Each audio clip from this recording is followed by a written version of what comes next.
Our insider from the insiders, our man James Ham, fresh off his trip to Disneyland. Hammer, you might not say this, but we're happy to say it for you. You were all over this Mike Woodson thing for weeks. You had been hearing Mike Woodson associated with Doug Christie and the Sacramento Kings, and why do you think, we were just talking about the importance of having a veteran head coach with Doug Christie? Why do you think this was such a vital get for Doug and his staff? As James, well, this is new. This is definitely new. We've never seen. I can't. We've seen James.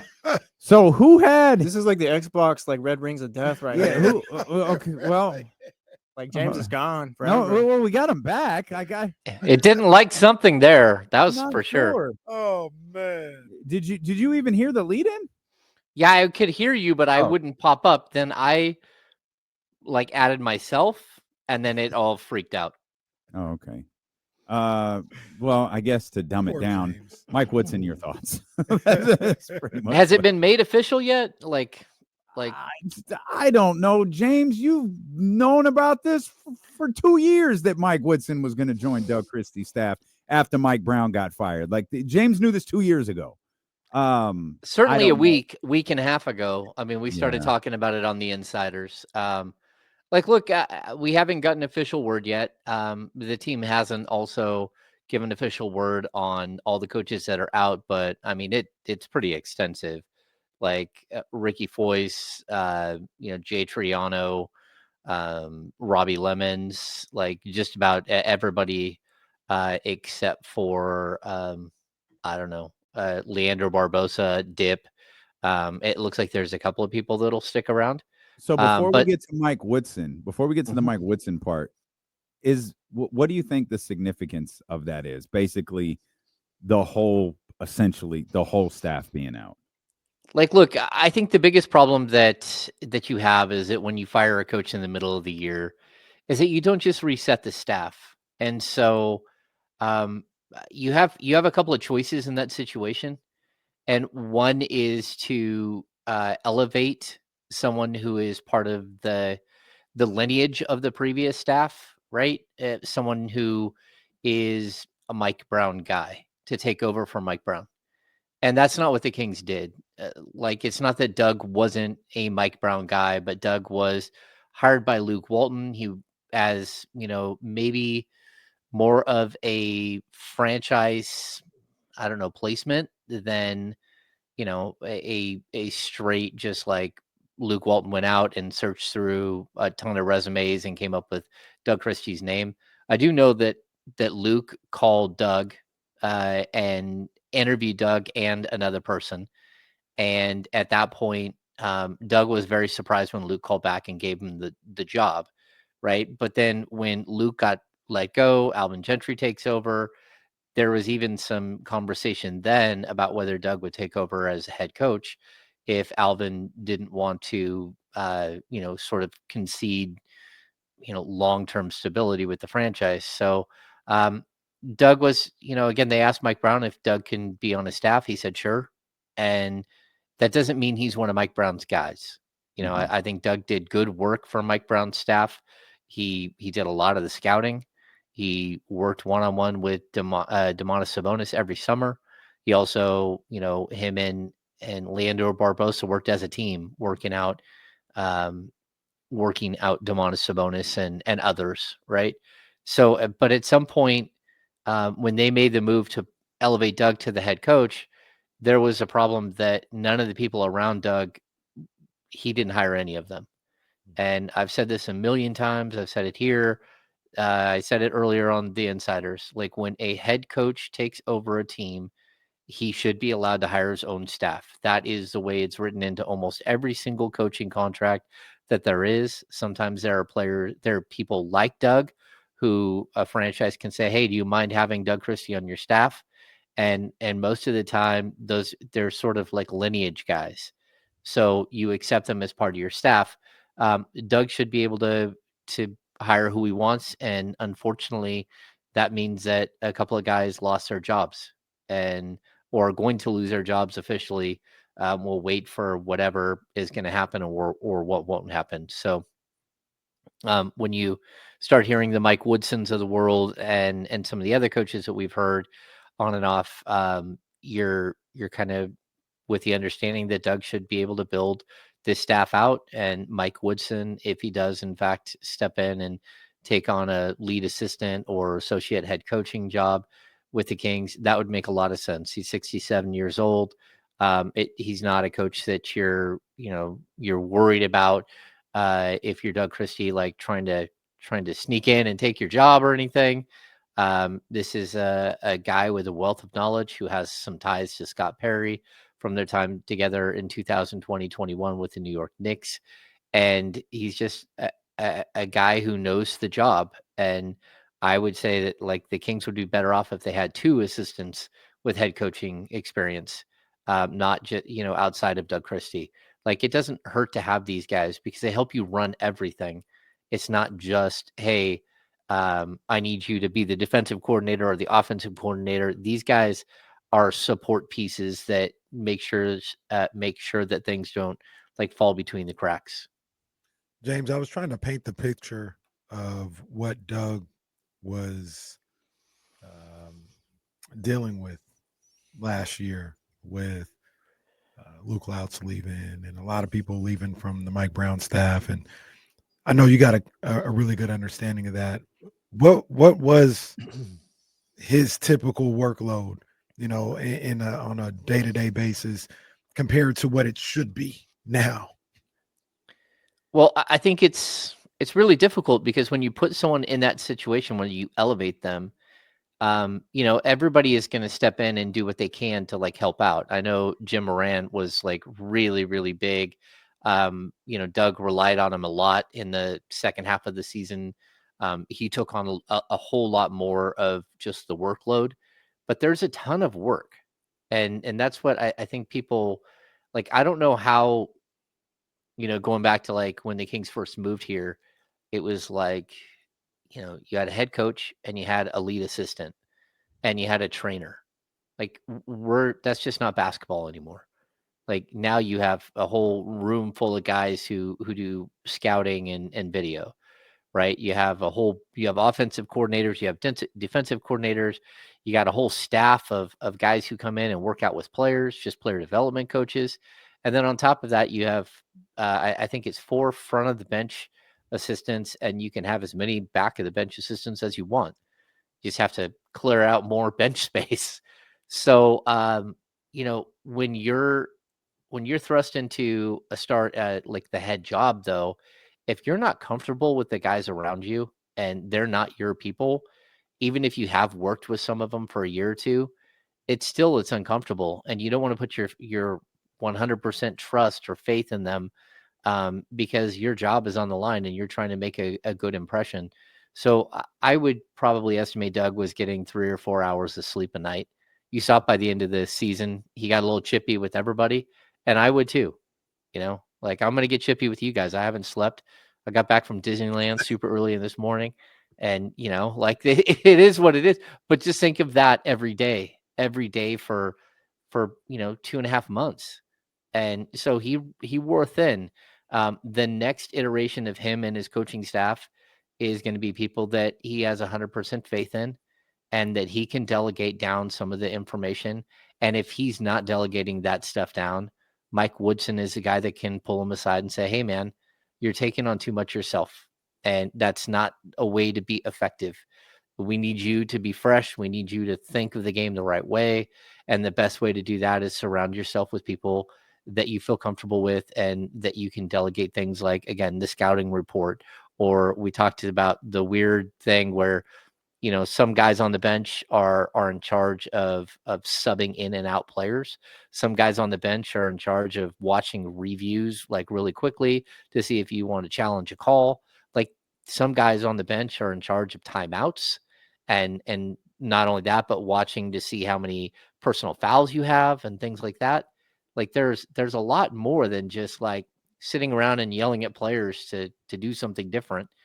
And that's something that, I think, again, if you're going to be a head coach, you want to surround yourself with the right people that you feel that you feel have your back 100%? JJ's, first of all, don't get chippy with me. I'm about to say, James not here for none of this today. JJ's staff in LA, the Lakers, it's riddled with veteran head coaches. Do you think that's the direction the Kings and Doug may go, with Doug being a first-time head coach, or maybe are they just looking to fill the staff out and they got that vet that they needed to help Doug navigate these waters?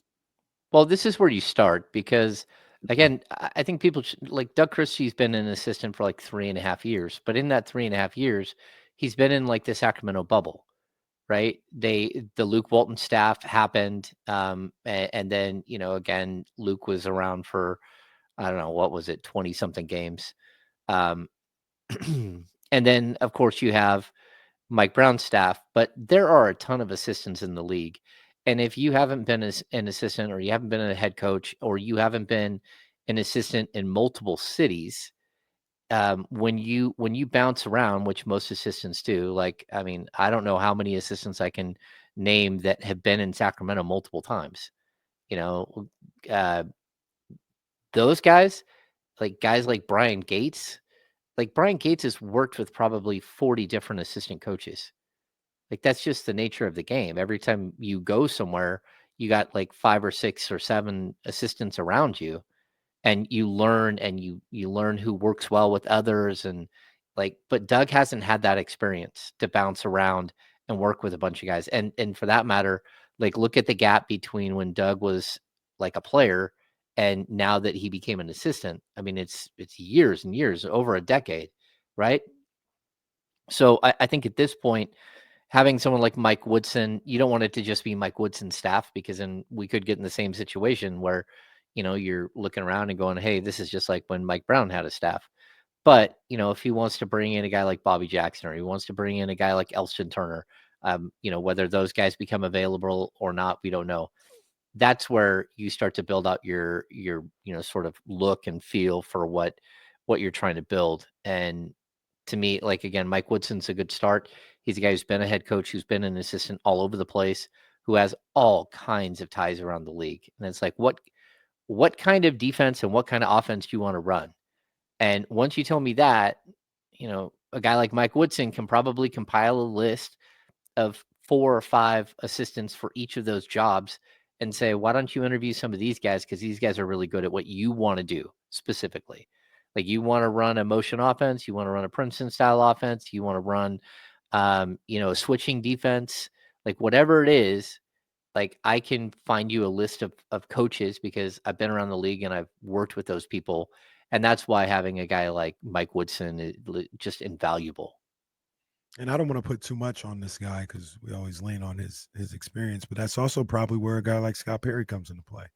Scott Perry, all the relationships that he's made, and he's, to be honest with you, probably seen every coach in the league for the last 25, 30 years. So he can, Mike Woodson can make a call too, but Scott Perry could be like, hey, Doug, I think this guy, in OKC would be really good for what you're trying to do as well. And, having that group that can help Doug along this first time of being a head coach, is invaluable. I think it'll really help these guys.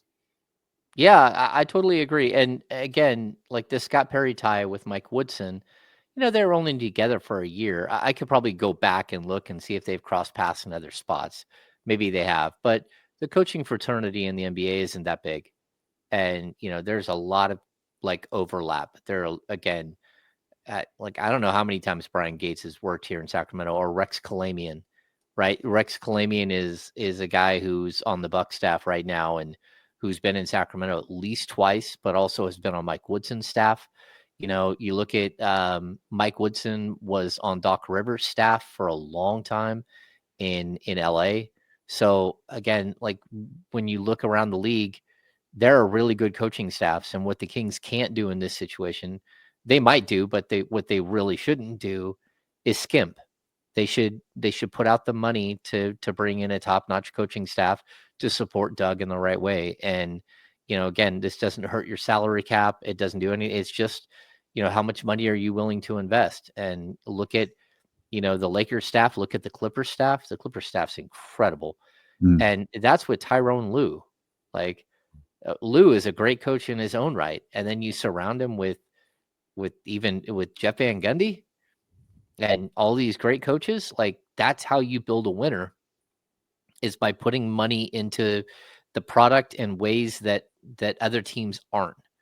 And again, I think, Ballmer does a good job of that. I think the Lakers have always done a good job of that. Like, they don't spare any expenses outside of, player, and even players, they don't spare any expense there either. But, you have to invest in the little things, because sometimes they reap huge benefits down the road. Rex Kalamian gave young KC a pair of practice shorts. I wasn't that young. I was like 22 years old. But I was working at this basketball facility. I think he might have been working for the Rockets at the time. And I was working the front desk and just got to talking to him. Like, yeah, I'm from Sacramento. I'm a Kings fan. And he's like, that's what's up. Talked to him for about 15 minutes. He came back the next day for their next practice. I was like, here, man, I got these for you, big dog. It's like, Nice. thanks, Rex. And that's how I always remember Rex Kalamian. That's dope. We've talked about this too. Like, everyone has a different pathway with their coaching staff. Luke Walton got roasted in LA for bringing in too many of his old friends. That's what Doug has to avoid. Like, don't just stack it with Bobby Jackson and Mike Bibby and Pedro Stojakovic, and like, bring in guys who are in there as coaches. I mean, if Bobby Jackson's on the staff, that's fine. But, bring in coaches that you feel comfortable with, but also that brings something to the table other than like a sounding board, a friend for you. And I hope that that's what they do. You mentioned his name earlier. Kings fans routinely bring him up. Do you think there's a chance that he reaches out to Nick Nurse and maybe we see Bobby Jackson return here? Yeah, I think there's always a possibility. But again, like, like being friends with someone, being former teammates with somebody, working alongside somebody, like, Doug will have an understanding of who Bobby Jackson is as an assistant. And if he feels comfortable and wants to bring Bobby in, that's one thing. If he doesn't feel comfortable, and he should also be allowed that right too. Like, there is something, we all have buddies that we would never want to work with. And I'm not saying that is the case with Bobby and Doug, but I also, like, he should have the say in that. If Doug feels like Bobby Jackson is a perfect fit for this staff, then go get him. And I do think Nick Nurse, in certain situations, coaches will allow assistants out of their contracts or will support a move. But again, I think it would depend on the situation. And Bobby's a front of the bench coach in Philly, and I expect Leandro Barbosa to be a front of the bench coach. And if again Mike Woodson's there, now that leaves you with two more, and those are valuable spots because not only do they usually pay more, the front of the bench spots, but they also come with more cachet. And so if you're someone who's working towards becoming an NBA head coach, if you're a seventh assistant and then you move up to a fifth assistant, and then you might find yourself up as a third assistant, those are steps that you're trying to, sort of build your resume as you're moving along and trying to get to a certain point where, you might be considered for a head coaching job somewhere. Any idea on the timeline of when this coaching staff should be filled out? For the most part, like, it could happen. It could go all the way into the summer, but for the most part, when do you think they'll have the core guys of this coaching staff established? Yeah, I think it depends a little bit on like who's available out there, because I think more coaches will become available as playoffs end. And, again, just because a team was successful and made it to a certain point in the playoffs, that doesn't mean that a coach doesn't like make changes to his staff. A lot of guys, they like a different voice in the room. And that's something that Steve Kerr has always done. Like, he's always reached out and added. I mean, this year he's got Terry Stotts on his staff. Like, those are moves to just sort of continuously add new thoughts and new voices that maybe look at the game differently than you do. And so I think that there's always going to be that possibility. There's also a lot of coaches have already lost their jobs. There's also a lot of coaches who interim head coaches stepped into roles and have sort of, I think Denver probably isn't going to move away from a bunch of coaches, although again, Adelman should be given the opportunity to build his own staff. But like Memphis, I think is totally different. I think that they could make a bunch of changes there because you just brought in an interim head coach and then gave him the full-time job, and he was only there this season. So, there's a handful of guys there that might actually make sense in one way or another if you're trying to rebuild a staff. All right, so we knew this would be one of the first steps. A veteran head coach added to Doug Christie's staff. Now the rest of the group has to get added. Is there do you think there's a time frame for this? Obviously, the draft is still a comfortable time away. We don't exactly know what the Kings are doing that night, if they're doing anything at all other than drafting a second-round pick. I know there were reports of workouts going on, I think, this week. You think is there a time frame to have this staff rounded out? Yeah, I mean, you want to have it relatively quick because, Doug isn't going to go spend his summer with Domantas Sabonis this year. Mm-hmm. And so you need somebody who is, right? And it's probably Leandro Barbosa, but that's one person. Now, who's going to go spend time with Zach LaVine? Who's going to spend time with Keegan Murray? Like, these are things that actually need to be addressed relatively quick. They're also, like, the Kings did hold draft workouts today, and I couldn't give a bigger hat tip to Scott Perry at this point because, I railed on this earlier on the Insiders, but when Monty and West took over, it became like, for whatever reason, they decided to make these workouts less and less available to the media until they were completely unavailable to the media, and they wouldn't even tell us who it was that came in and worked out when they did work out. And to me, that just doesn't make any sense. Like, this is free publicity for your team, just straight up. Like, how many news cameras are there today? I know our friend Sean Cunningham from KCRA 3 was there recording video of these. That was slick because I've already forgot. Yeah, that man is at a new building. I even saw his Instagram story. First day in the books. Like, I just got to remember. Yeah, but these things matter because, it's 6 prospects, none of which, it's possible none of them will be drafted. It's possible one of them will get drafted. And, to have them in the building and to allow media in the building, it's just free publicity. It's keeping your name in everyone's conscience. You got the Golden State Warriors right down the street who just won a Game 7 with Buddy Hield, your former player, lighting a team up for 9 3-pointers and 33 points. Ugh. You're falling behind. Like, kids around Sacramento are looking at the Golden State Warriors and going, hey, look at that. They're still playing and the Kings aren't. That's why you need to keep your brand in the spotlight. It's why you need to open your doors and you need to let interviews happen and let us do our jobs. That's the point of it, is to allow, people like myself, like Sean, like Brendan, Matt George, to go in there and interview these guys. And so I'm glad that Scott Perry is doing this. I know it's extra work. It's extra work for media relations and everybody else. But at the same time, like, some of these workouts, a couple of local kids, at least one local kid in today's workout, that's going to be on the 11 o'clock news and maybe the 6 o'clock news.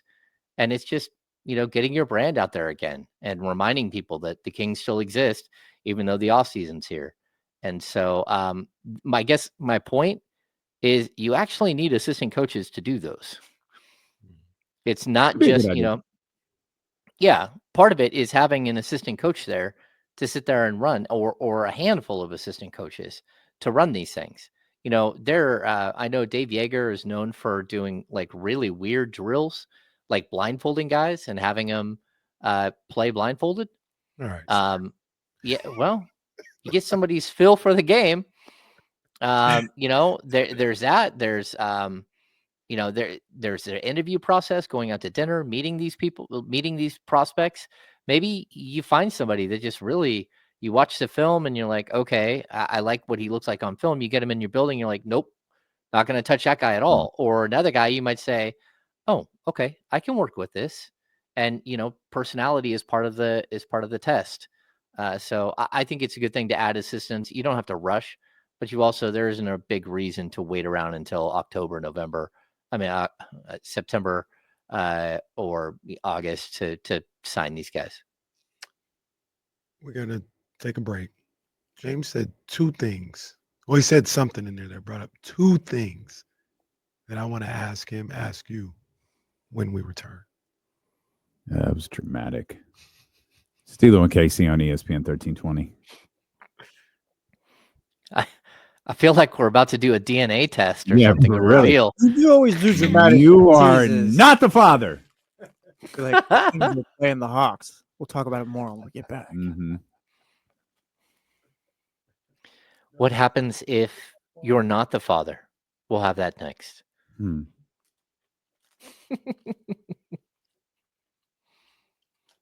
Bartholomew Judge. God, he's good. Yeah, that dude is on fire right now. Hey, the A's are cooking. Yeah, how about that? Much to the chagrin of probably everyone. Again, they start cooking all summer long. And you wasted the opportunity to have the media in your building 10 times? Yeah. I talked about this earlier, the Kyle Guy draft. And I don't know why I keep bringing this up, but I can't remember what year that is. I think it's 2018 or 2019. Anyway, that draft that year, we had 99 prospect workouts, 99 players come through. So what is that, like 14 interviews, something like that? 14 days of interviews, 13 days of interviews. Sometimes it was, a set of 6 in the morning and a set of 6 in the afternoon. Like it's really good for your brand to have your name out there all the time.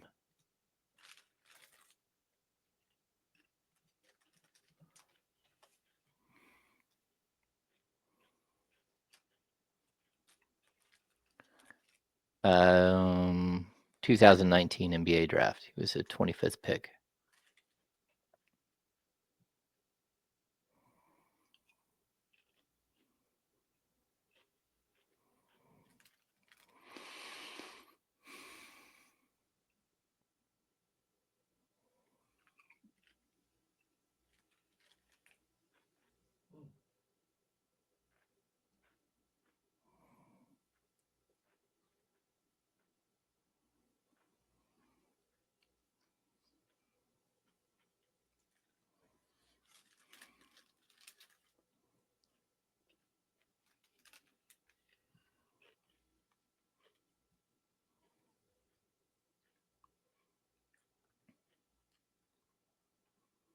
Well, this is exciting news. Morgan Reagan is they just announced is the color analyst for the Valkyries. Shout out Mo. That's great. Good for Mo.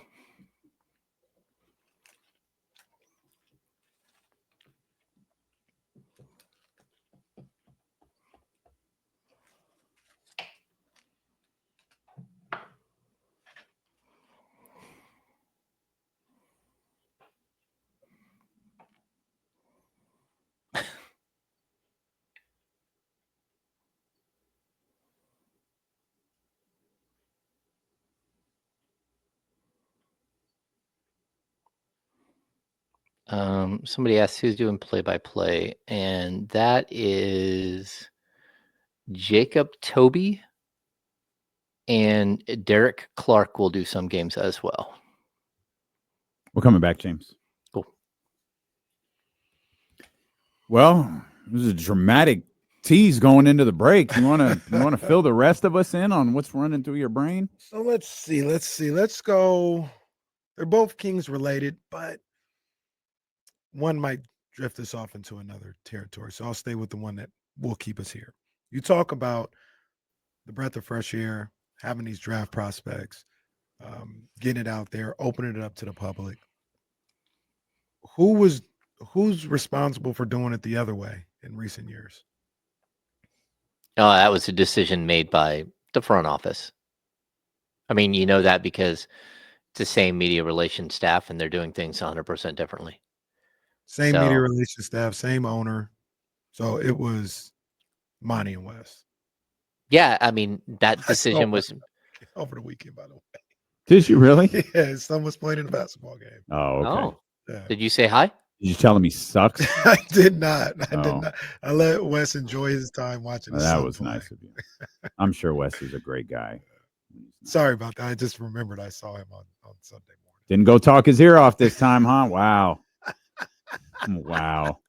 Opportunist Kenny Caraway over here. But I mean, yeah, it looks like it was their decision to handle those workouts and all that stuff that way, huh? Yeah, I mean, last season, I think we knew of like 3 workouts, 3 players that came through. Like, I think McCain came through and Devin Carter came through and like one other player. But then here's the other problem. Like a couple of years earlier when they drafted Davion Mitchell, number one, we hardly got any like knowledge of who was coming through. Alperen Şengün posted that he was at outside Golden One Center in Sacramento. Like someone retweeted what I had tweeted out from his Instagram earlier today. So Şengün came through. Like, but when they drafted Davion, we found out they had never even met with Davion. They didn't have him through for a pre-draft workout. They didn't meet with him at the combine. They'd never had a phone conversation with him. Absolutely nothing.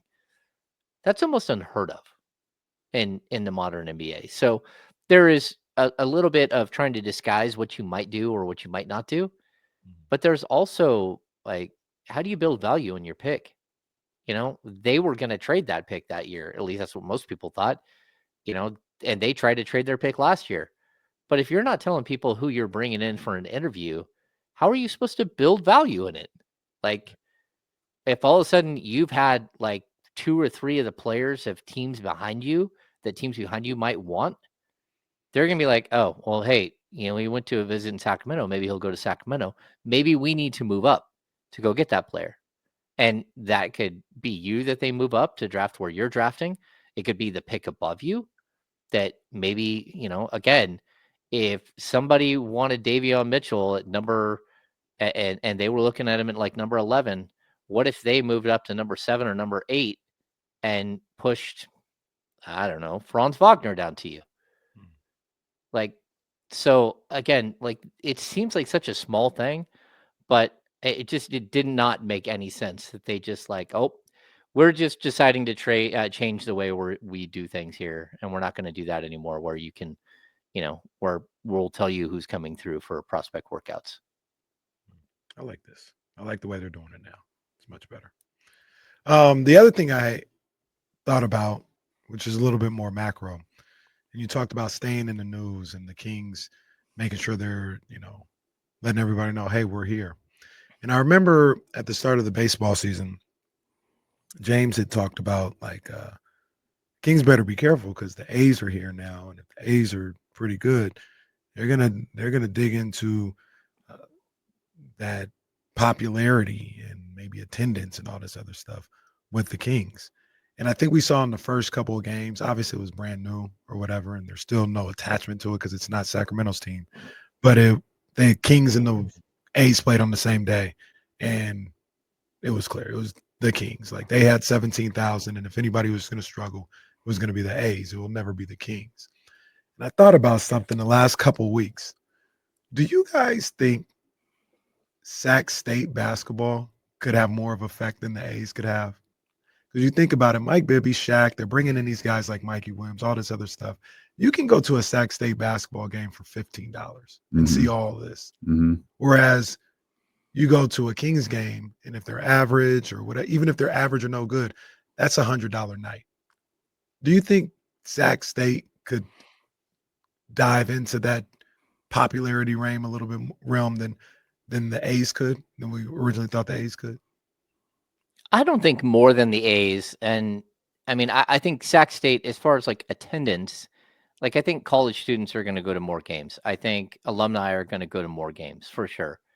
And, if there's an excitement there, there might be like true hoop fans that go out to more games. But when you're talking about the A's, we're talking about like, what if all of a sudden, like a couple of major sponsors decide they don't want to do Kings anymore? They want to be out in the summer and have their stuff plastered all over a Major League Baseball stadium.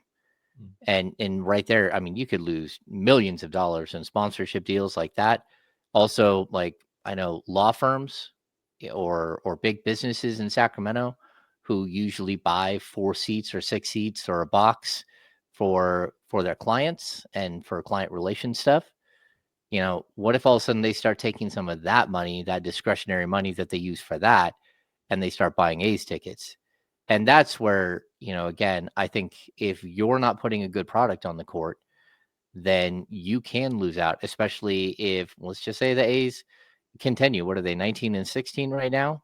What if they continue this? What if, we get to August and they're rolling and they're a playoff team and there's some excitement. And then you get to next year, well, this team is like everybody's locked up under contract with the A's. They're all young. They're all in their first contracts. And, you could start building something where next season too, you could start losing a lot of that extra dollar, that extra revenue. And I'm not saying it's going to happen, but you certainly run the risk of it, especially if the A's end up being good. I think also, I think you're right. I think there is a possibility Sac State could do it. But I think the window's really small because what if Mike leaves? Like David Patrick wasn't here very long. Right. Like, and they're buzzing right now because Coach Marion's really, really good. Mike obviously it's Mike. But like, if this is just so unique that if Mike leaves in a year or two, I don't know that they'll ever get this back. Like this is it sounds dramatic, and I apologize. It's a once in a lifetime. I mean, unless you're getting Bobby Jackson next, like I don't know how. I don't think you can replicate this. It's literally one of one, and it'll work. I think with Mike and Mike only, and then if it moves on, it'll be tough to get that. The level of excitement around Sac State basketball right now, I don't think will ever come back when. If another change Jeff happens. Granger, new head coach. Not there. No, but what you're hoping is that the excitement right now gets so big that they're able to finance the arena, that they're able to do the things that they need to, the weight rooms and the training facility and all that stuff that helps you build a real program. And then this early boost can have sustainability, even if it's not Mike. And maybe Mike does end up being there for a long time. I don't know, but I also wouldn't be shocked if he did so well or flamed out quickly. I mean, those things happen all the time. But if he does so well that he doesn't get a bigger job offer and go leave, and so this is about getting them into bumping them up into a bigger league. And I do think you're going to get more. Again, like alumni going back to games, more students going to games, especially if like Shaq is going to be there. Like I think you're going to have a lot of people showing up just to see if Shaq's there and to watch Shaq's kid. Yeah, and I thought about it too because I was talking to Reese last week. He's 12 years old, and he always want to go to an NBA game, right? Like if I say we're going to go see whoever, he's like, cool, let's go. But when Mikey signed, he's like, oh, I got to go to some Sac State games because Mikey is a 12-year-old's guy. You know what I mean? Mm-hmm. Like, yeah, they know Mikey. Yeah. He's like, oh, I got social media star. Yeah, he's like, I got to go see Sac State. And like I said, he'll go to any NBA game. But I never heard him say that about the NBA, right? Or the Kings, because he's not a Kings fan. So he hadn't said that about the Kings. But Mikey was like, what? Oh, yeah, I'm going to these Sac State games. It's like, what money, sir? Where do you work at? Settle down.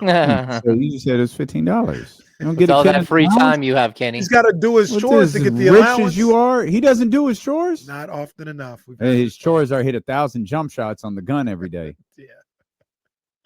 But yeah, I don't, like James said, I think you said too, they'll have high schoolers and college kids in that gym, that arena, more than they had before.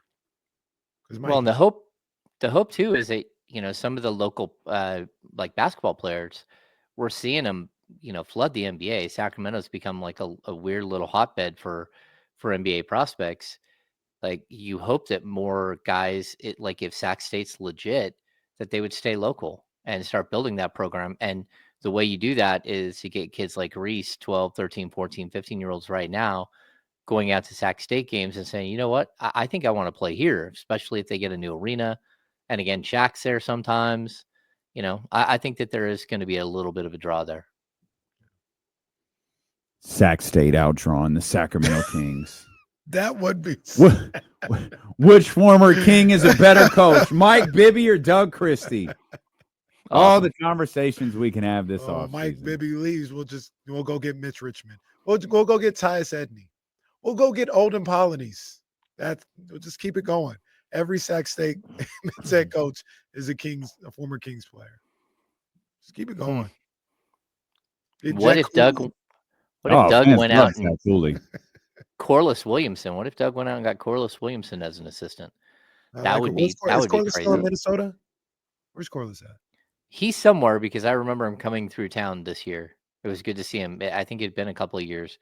But of course, that's the guy Doug was traded for. They traded Corliss for Doug when they got Corliss when they got Doug from Toronto.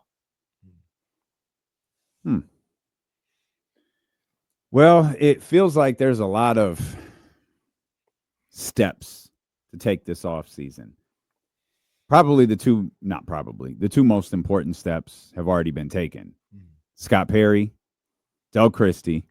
Now we're filling out the staff regardless of how long that takes. And then, you know, now we've got the draft coming up, free agency will be coming up. I'm so curious. I'm so interested as to see what I feel like, and I think I know how this is going to work. Fans are kind of like down and maybe like frustrated a little bit. And the further we get away from this, the closer we get to free agency. I think that like that power meter goes back up if it's a video game and Kings fans start to get excited. And then what happens next depends on whether you get angry and throw the remote or whether you get excited for what's ahead. Last year, we were excited. We were all wrong. And that's the one thing that's the thing I'm struggling with the most. Or one of the things I'm struggling with the most is, did the Kings underperform, or were we just all so terribly, terribly wrong? They underperformed. Like, you know, I think that there are tweaks. I mean, it's also possible a little bit of both. Like, I think we all thought that the DeMar DeRozan like signing was like a square peg round hole, but you thought, okay, but he can score. He knows what to do. He can take some of that you know, scoring and playmaking you know, issue that the Kings had when Malik Monk got hurt last year, when Kevin Huerter got hurt. It just didn't work out. Like, and I'm not blaming this on DeMar. I'm just like, the Kings, with this new iteration of the Kings, it just wasn't good enough. And, you know, they just chose the wrong pathway and then couldn't change their pathway midseason. And then, you know, basically ownership changed it for them. You know, management changed it for them. And so, I think that this was a very, very disappointing season. Although I will say there's a lot to like about, you know, just the way that Doug was able to keep these guys together and not let this thing become just like ridiculously bad. And, you know, like one of those moments where we're talking about culture and everything else like falling apart. We're not talking about that right now. I think everybody still likes each other. I think it's still a good locker room and all that stuff. Yeah, there's always more that could have gone on, but this season kind of feels like everything that could have went wrong. And there were a couple times watching this team, it felt like it was just all too much. Like they were fighting, or Doug had them playing and believing and coming together as a team. And then you kind of saw him. I feel like that Wizards game was one of those signs where it was just like, this is all just too much. And a lot of those guys, not saying they didn't like each other, didn't like Doug, didn't want to win, but mentally and emotionally they were fried, and they just wanted the season to end. They just want to get to a point where they can hit a reset. That's what it felt like a couple times. You know what it felt like too? It felt a little bit like a high-speed chase where we're all just sitting back watching it unfolding. And there's like, oh no, here's a green light. Are they going to get T-boned in this intersection? Nope, they slipped by. Oh, they got through. Oh man, look at that. He hit the center divide, like trashed the whole side of the car. But he's still going. He's still going. And but at the same time, we all know how it ends. We all know that it ends with a ball of flames and some dude either dying or getting dragged out of his car at gunpoint. So, but we could see it all, what was going to happen. We knew that this team wasn't going to the NBA championship. We all knew that like getting to the first round of the playoffs was, so the whole time you're like, oh, is he going to make it through? Is he going to be able to turn his lights off and pull into that driveway really quick? No, probably not. But, so it kind of felt like, something was playing out where we all knew the conclusion. We all had a very good idea what the conclusion was, but we were just waiting to see how bad it got. And it didn't get nearly as bad as it could have until that final game where they got caught.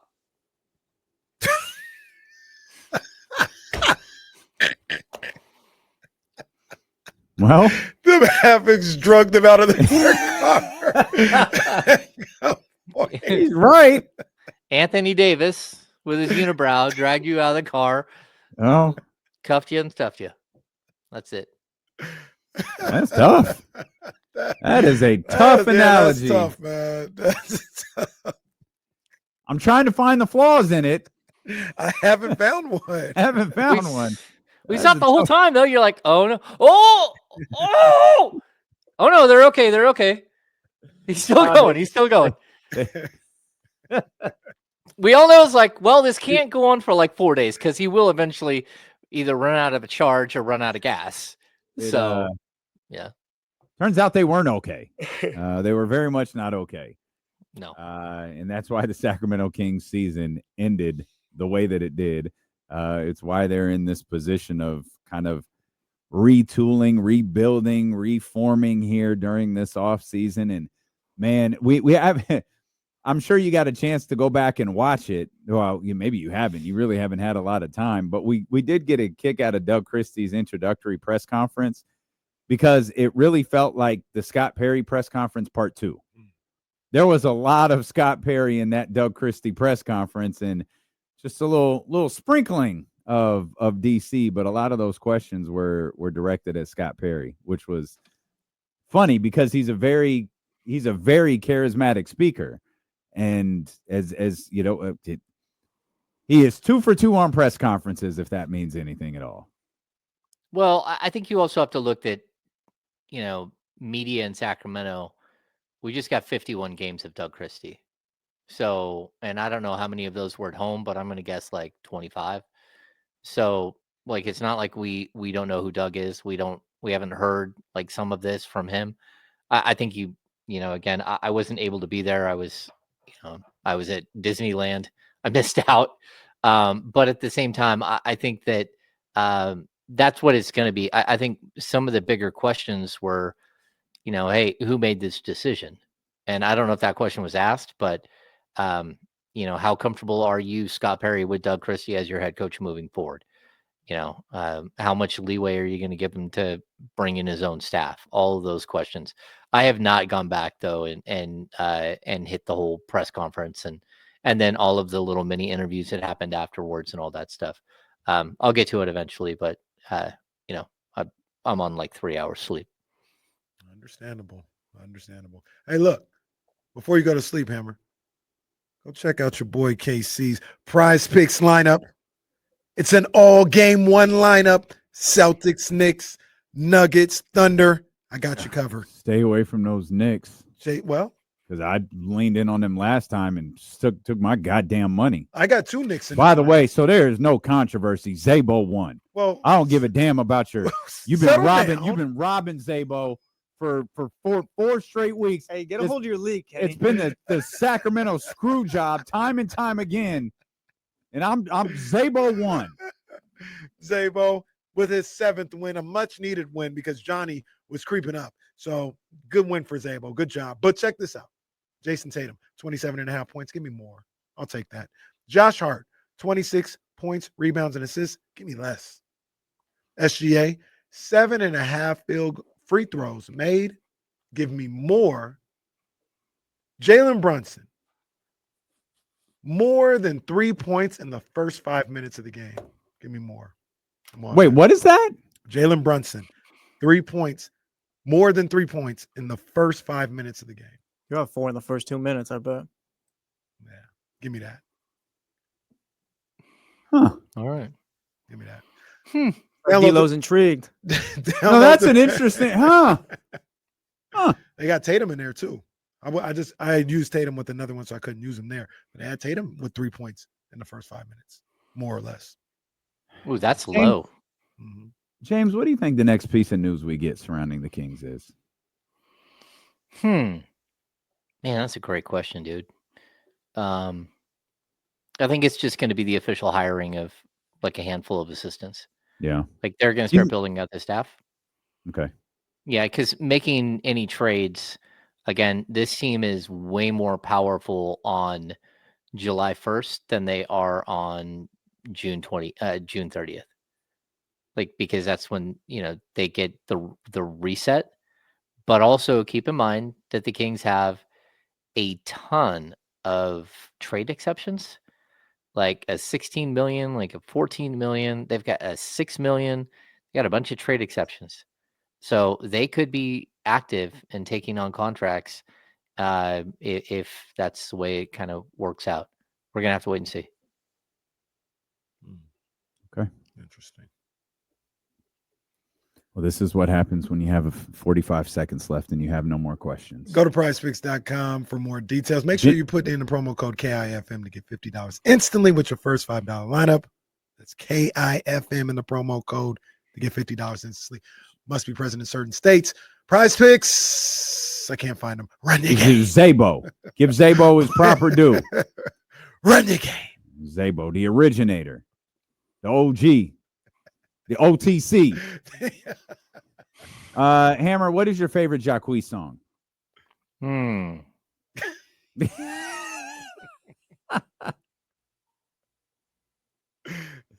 I didn't freeze. I was just messing with you. That was great. That's great. That's great. James, go get some rest. Go get some sleep. Nap James. time. James, fresh off his trip to Disneyland, we'll shut things down without you. Our man James Ham of the Insiders. Make sure you're back here beginning at 10 a.m. We are going to head over to 102.5. I don't know what we're doing over today, but Run it back. we're running it back. Yes. Run it back. How about that? Stick around here. We'll run it back next on Sacramento Sports Leader, ESPN 1320. Vamos, Gigantes.